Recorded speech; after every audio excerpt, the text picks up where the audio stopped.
Chào bạn, cách đây rất lâu từng có khán giả góp ý nói về tập đoàn Quan Lũng. Mình tin rằng đa số người không biết đó là cái gì.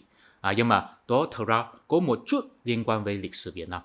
Tập đoàn Quan Lũng là chỉ một nhóm quý tộc quân sự nổi lên ở Thiểm Tây và Cam Túc. Vào ngày xưa, Thiểm Tây được gọi là Quan Trung, còn Cam Túc được gọi là Lũng. Cho nên quý tộc quân sự ở Tây được gọi là tập đoàn Quan Lũng. Chính là thế lần này tạo nên nhà Tây Nguyễn, nhà Bát Chu, nhà Tùy và nhà Tần. Chế độ Vương triều Việt Nam thực ra là học theo chế độ nhà Tần.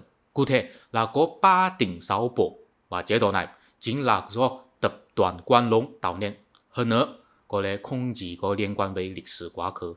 Tập đoàn Quan Lũng là một thuật ngữ bắt nguồn từ nghiên cứu của sử gia Trần Dần Khắc vào những năm 1940. Sở dĩ ông ấy đặc biệt nghiên cứu tập đoàn Quan Lũng là có liên quan với không khí tơ tầng khi đó.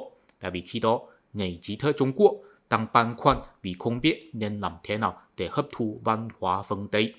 Còn tập đoàn Quan Lũng chính là một ví dụ đáng tham khảo vào 1.500 năm trước. Tại vì tập đoàn này có bao gồm cả người Hán và người Tiên Tý, có hỗn hợp văn hóa Hán và văn hóa du mục và sáng tạo ra một văn minh rực rỡ. Trần Dần Khắc chính có nói rằng tập đoàn Quan Lũng lấy máu của những người dã man khỏe mạnh ở Tái Ngoại nhập vào cơ thể mà suy yếu của văn hóa Trung Nguyên, loại bỏ những ô nhiễm cũ và sáng tạo cơ hội mới. Nói đơn giản là Trần Dần Khắc là lấy tập đoàn Quan Lũng làm ví dụ để cổ vũ người trí thức Trung Quốc khi đó. Từng sợ rằng vì hấp thu văn hóa ngoại lai cho nên sẽ tổn thân bản sắc dân tộc. Thật ra mình có băn khoăn nên nói về tập đoàn Quan Lũng hay không, tại vì bây giờ video mình phải có 25 phút. Nếu chỉ nói về tập đoàn Quan Lũng nói 10 phút thì có thể nói hết rồi. Mình cũng rất lo lắng, không chắc đối với hội viên khác đó là một chủ đề đáng quan tâm hay không. Nhưng mà sau đó mình phát hiện mình có thể liên kết chủ đề này với một vấn đề lớn hơn. Có một khán giả nêu ra một vấn đề là chúng ta nên làm thế nào để sáng tạo ra một văn minh rực rỡ. Vấn đề này thực sự rất khó để trả lời, tại vì đó là giống như một vấn đề là chúng ta nên làm thế nào để thành công. Kết thành công của mỗi người đều không giống nhau, còn sự thành công luôn luôn phải dựa vào sự hên xui, cho nên khó trả lời. Nhưng mà chúng ta vẫn có thể tìm hiểu làm thế nào sẽ có khả năng thành công cao hơn, làm thế nào sẽ có khả năng thành công thấp hơn, và đó là giống với đạo lý của sự phát triển thế giới thiên nhiên.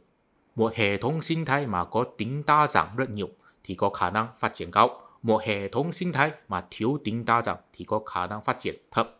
Trong video hôm nay, xin để mình so sánh tập đoàn Quan Lũng và quý tộc phong kiến của châu Âu để trình bày đạo lý này. Họ đều vốn là man di, đều tái tạo thế giới văn minh, nhưng một bên bị biến mất trong lịch sử, một bên phát triển ra văn minh hiện đại. Sở dĩ tập đoàn Quan Lũng có xuất hiện, tất nhiên là vì đế quốc Trung Hoa sụp đổ. Đó là giống với tình trạng là sau khi đế quốc La Mã sụp đổ, có nhiều man di nhập vào Tây Âu xây dựng chính quyền mới. Sự sụp đổ của đế quốc La Mã và đế quốc Trung Hoa đều có một điều giống nhau, đó là khi dân số tăng đến mức là vượt qua năng lực quản lý của chính phủ Trung Ân và dân số giới hạn của họ đều tương tự, cụ thể là 70 triệu người. Thời điểm cũng tương tự, cụ thể là giữa thế kỷ 2. Kết quả cũng tương tự, cụ thể là chính phủ Trung Ân ra khỏi địa điểm cũ và di chuyển đến chỗ khác, sau đó địa điểm cũ bị man di chiếm lĩnh. Đế quốc La Mã là từ thành phố La Mã chuyển đô đến Istanbul, đế quốc Trung Hoa là nhà Tấn từ Lạc Dương chuyển đô đến Nam Kinh, nhưng mà sau đó thì có khác biệt rồi. Những man di châu Âu luôn luôn là có nhiều chính quyền nho nhỏ các cỡ với nhau, còn những man di ở Trung Quốc thì thành công xây dựng đế quốc thống nhất lại Trung Quốc. Nhưng mà trước khi những man di đi hướng công等khác biệt, tình huống mà họ bước vào thế giới văn minh đều là giống nhau. Sở dĩ man di được gọi là man di là vì họ không phải sinh sống trong thành phố, không tiếp nhận sự quản lý của chính phủ, có cuộc sống tự cung tự túc trong một bộ lạc nho nhỏ. Dù là man di du mục hay là man di có trồng trọt, sức chiến đấu đều là cao hơn người văn minh bình thường. Tại vì mỗi man di đều là chiến sĩ thiên nhiên, phải luôn luôn lên chiến trận và tự bảo hộ bộ lạc của mình. Không có một chính phủ mạnh mẽ có tổ chức quân đội bảo hộ họ. Vì vậy, khi đế quốc bắt đầu suy yếu, có một triệu chứng là người dân không muốn lên chiến trận. Họ có thể lao động và sáng tạo tài phú rất nhiều cho nhà nước, nhưng hộ không muốn hy sinh mình trên chiến trường. Vì vậy, nhà nước sẽ chuyển sang thuê Bộ Lá Man Di làm binh lính. Đó là bước đầu tiên mà người Man Di được đi vào thế giới văn minh.